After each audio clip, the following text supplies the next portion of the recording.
Hello everyone, welcome to my channel.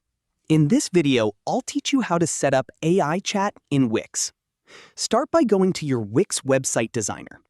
From here, on the left-hand side, click on Add Apps, and now you're entering the Wix app market. Now, from here, just stay on the first page and scroll down until you see Wix Business Solutions. From here, choose Wix AI Site Chat and click on it.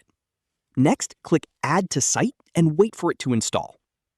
As you can see, once it's installed, you'll get a small chat box appearing on your site. From here, you can either test the AI chat or click on Settings, where you can customize it. You can also set up automated messages based on how you want the chat to respond to your visitors. If you want to test it, go ahead and click on Test AI Chat.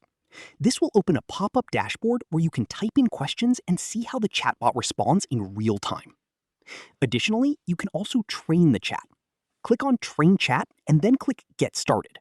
From here, you can add knowledge about your website or add restrictions so the chatbot responds more accurately based on your needs. And that's pretty much it for this video.